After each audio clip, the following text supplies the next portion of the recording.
Olá, novamente juntos agora com o módulo 2, sobre a fibromialgia na atenção primária à saúde, né.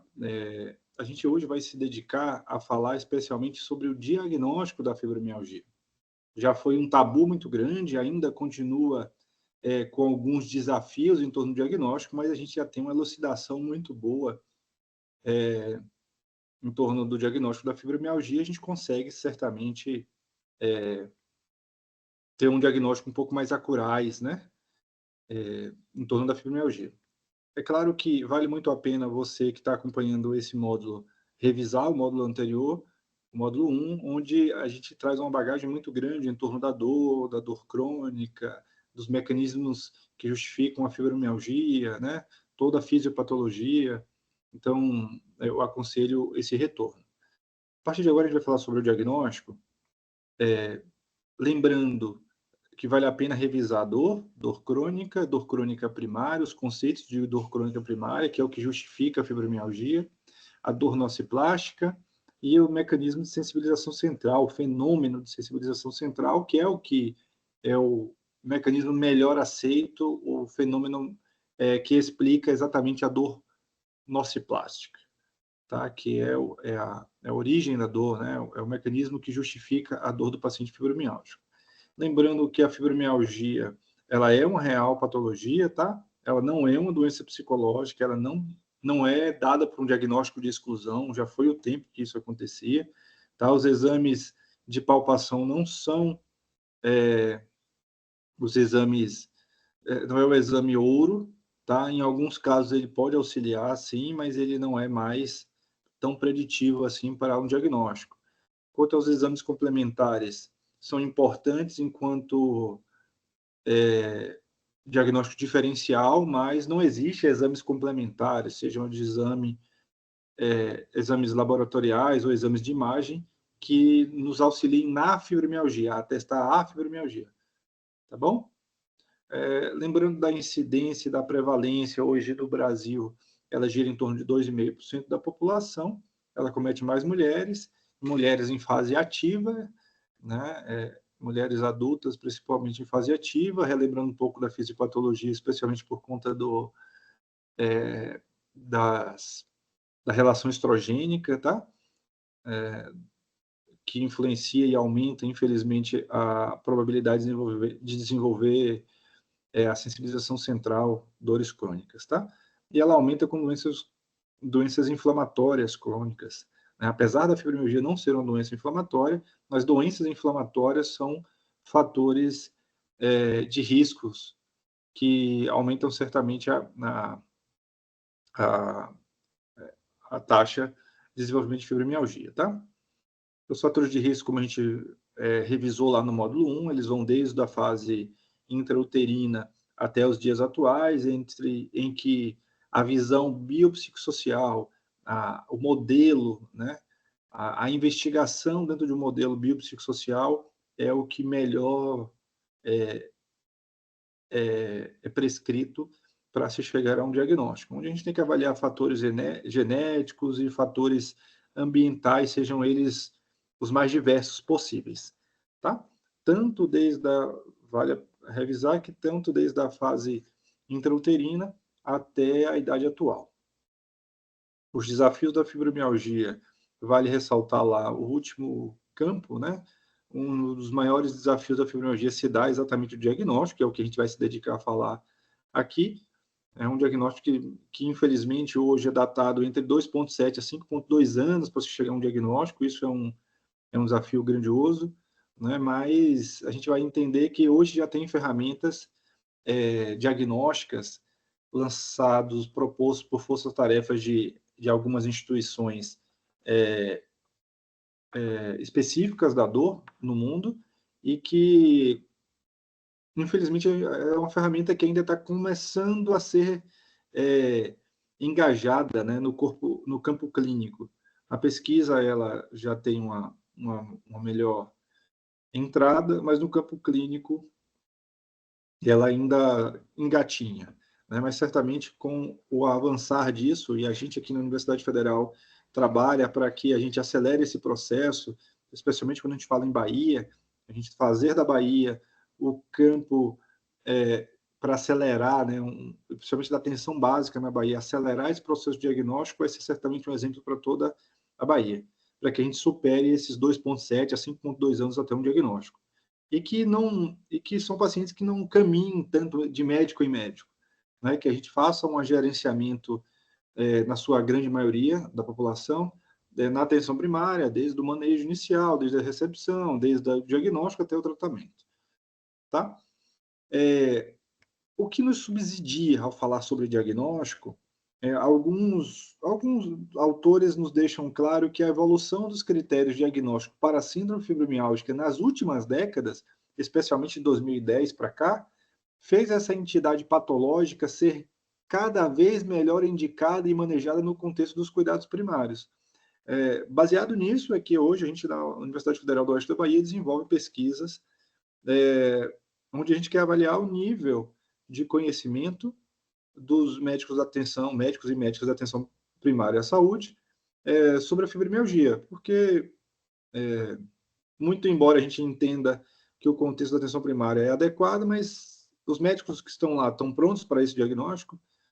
A gente está em período de desenvolvimento ainda da pesquisa, né, após já quase 3 anos em desenvolvimento, e em breve a gente vai lançar nosso parecer técnico científico, emitido à CESAB, emitido ao Ministério da Saúde, para que a gente possa alavancar um pouco mais essa fibromialgia na atenção primária. Lembrando, a gente já viu isso no módulo passado, que as maiores indicações de ferramentas, né, para auxiliar no diagnóstico da fibromialgia seria o índice de dor generalizada e a escala de severidade de sintomas. Tá? Agora a gente vai entender, por exemplo, um conceito muito importante.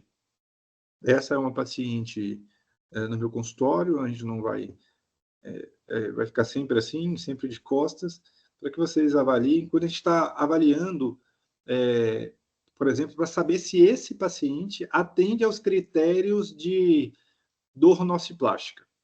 Eu não coloquei áudio, mas a gente aqui vai destacar que a gente está avaliando alodínia, áreas com alodínia. Alodínia seriam dores, uma dor evocada por um estímulo inócuo, por um estímulo inofensivo. Na minha mão ali, eu estou com um pincel, pessoal. Então, notem que eu vou avaliar a região lombar e ali na região dos parasvertebrais, você vai notar que ela dá esse salto. É porque não tem o áudio, né? Mas toda vez que a gente encontra esses saltos, vocês vão perceber que, principalmente à direita, ela dá um salto de dor e dá um gritinho de dor. Né? Isso é um pincel, então um estímulo inócuo. Isso aí é um dos exemplos de avaliação, né? Do paciente que cursa com a dor nociplástica. Isso a gente encontra em pacientes com dor nociplástica. Tá? Essa é um paciente que tem dor generalizada, é um paciente fibromialgico, em vários outros lugares que a gente vai avaliando. A gente fez uma série de vídeos, mas esse aqui em especial chama bastante atenção, né? Porque um pincel, mas ao tocar no abdômen, a pressão no abdômen, a pressão na víscera, ela tem muita dor com um estímulo muito pequeno. Então, a gente se baseia na avaliação da alodínia. A gente leva em consideração no diagnóstico, tá? Para auxiliar a mapear melhor esse paciente, a mapear o paciente. A alodínia mecânica estática, é muito comum isso até pelo próprio relato dos pacientes. O que se refere à alodínia mecânica estática? Para mim e para você que está aí me ouvindo, ficar em pé não é uma situação dolorosa. Às vezes é desconfortável com o passar dos minutos, com o passar de horas em pé, e a depender do contexto também, uma coisa é estar na fila do banco, outra coisa é estar na festa. Né? Tendemos na festa, pelo contexto, a gente não se incomodar tanto com dores, cansaço. Né? Pacientes fibromiálgicos, a alodínia mecânica estática é aquele típico paciente que fala, doutor, eu não consigo mais lavar os pratos porque eu estou na frente da pia ali com 2 minutos, começa a me dar uma dor terrível que se eu não sentar eu vou cair. E pronto, dali em diante eu entro em crise. Então é um paciente por um estímulo pequeno, digamos assim, pequenos ao nosso olhar, mas para o cérebro aquele estímulo de manter-se estaticamente, né, numa mecânica estática, já desperta dor no paciente, porque o cérebro, né, toda aquela mecânica para manter-se sob aquele esforço de ficar em pé, chega ao cérebro e o cérebro é hiperativo, hiperativa mais ainda e devolve com dor em várias regiões do corpo. Tá? A gente também tem a alodínia mecânica dinâmica, são pacientes que, ao mínimo esforço dinâmico, né? Com o movimento, eles já despertam dor. E pacientes também, a gente avalia a alodínia térmica, que são os pacientes com dor ao que a gente consideraria confortável enquanto frio, para eles desperta dor, o calor é a mesma coisa, tá? Mas a gente não avalia só aquele instante em que ele tem alodínia, mas a sensação dolorosa que ele teve durante o exame, ela permanece, ela avança posteriormente, né, a avaliação. Então, isso é um fator a ser... Lembram que no módulo 1 eu falei sobre uma ressonância nuclear magnética funcional, em que era feita uma digitopressão no polegar, né, na unha, uma digitopressão confortável, e o cérebro era hiperativava com aquele estímulo. Aquele paciente, horas depois, ele ainda cursava com o cérebro hiperativo, mesmo após aquele estímulo inócuo. Tá? Então, a gente avalia tanto a alodínia do instante, quanto essa sensação dolorosa persistente. Tá? Mais uma vez, só para a gente revisar. Ó, um pincel. Lado esquerdo menos. Sempre lado direito. Do lado esquerdo, ela diz que ela lembra que ela se refere muito menos de dor. Daí, para a gente finalizar esse módulo do diagnóstico, enquanto a fibromialgia, há duas forças-tarefas. Uma primeira força-tarefa, ela veio do Colégio Americano de Reumatologia, o ACR, como é mais comumente chamado no mundo da pesquisa. Esse ACR, o Colégio Americano de Reumatologia, ele foi o primeiro a lançar o critério diagnóstico, aquele de 1990, em que eu comentei no primeiro módulo. 20 anos após, lançou-se o segundo modelo, que era o de 2010. Em 2011, houve uma revisão em torno desse diagnóstico de 2010, e hoje a gente chega ao critério diagnóstico de 2016, o mais atual do Colégio Americano de Reumatologia. O Colégio Americano de Reumatologia, ele propõe a manutenção do somatório entre o índice de dor generalizada e a escala de severidade de sintomas. Como a gente caracteriza esse paciente com fibromialgia? Vocês podem conseguir isso aí, pode colocar lá a CR 2016, CR de critério diagnóstico do Colégio Americano de Reumatologia de 2016, na internet, que vocês vão conseguir encontrar lá no Google, seja lá que plataforma for. Tá? Existe um documento para isso, muito simplificado, tá? Então, no índice de dor generalizada, ele considera dor generalizada aquele paciente que tem 4 de 6 regiões dolorosas. Isso a gente caracteriza dor generalizada, tá? Na última semana. Então, é um paciente que, para a gente caracterizar ele com dor, assim, para a gente falar que um paciente tem fibromialgia, ele precisa ter dor generalizada. E segundo o Colégio Americano de Reumatologia, 4 de 6 regiões na última semana. Mas a gente exclui abdômen, peito e mandíbula, tá? Dores nessas regiões, tá? E com sintomas por mais de 3 meses, claro, porque além de tem que ser dor generalizada para ser fibromialgico, ele tem que ter dor por mais de 3 meses, óbvio, para ser um paciente com dor crônica, né? Então, por isso que a gente fala que a gente tem aquela subcategoria lá das dores crônicas primárias, que é a dor crônica generalizada, tá? O índice de dor generalizado, ele fez um cluster desse conceito todo. Além do índice de dor generalizada, só o fato de ter dor generalizada e crônica já não é preditivo para fibromialgia. mas é um grande alerta, mas a gente vai avaliar outros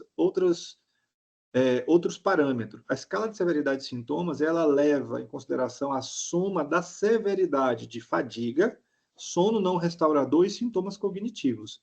Então, basicamente, a escala de severidade, ela se suporta em um tripé. O tripé da fadiga, sono não restaurador e sintomas cognitivos.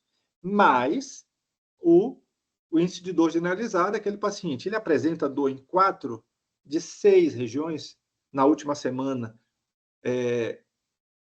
uma dor que já vem se caracterizando, já vem caminhando por mais de 3 meses, é um paciente que atende aos critérios de diagnóstico para a fibromialgia. Então, lembrando, o diagnóstico da fibromialgia, ele independe de outros diagnósticos e não exclui a presença de outras patologias significativas. Então, o paciente tem fibromialgia, mas se no... semana passada eu atendi uma paciente, está de Feira de Santana, inclusive, ela era diagnosticada com fibromialgia alguns anos atrás e recentemente foi diagnosticado com lúpus eritematoso sistêmico. E aí ela me mandou uma mensagem preocupada. Será que eu tinha realmente fibromialgia? Era um paciente que tinha fibromialgia porque a gente já tinha avaliado, segundo os critérios do ACR 2016, ela atendia perfeitamente os critérios, ela é uma paciente fibromialgia. Hoje ela é uma paciente fibromialgia com lúpus, tá? Então, uma coisa não exclui a outra.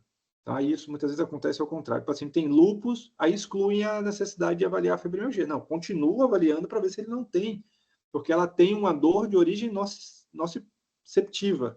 Mas eu preciso avaliar se esse paciente não tem uma dor mista. Além da nociceptiva, será que ele não tem uma dor nociplástica, caracterizando assim um paciente com dor mista?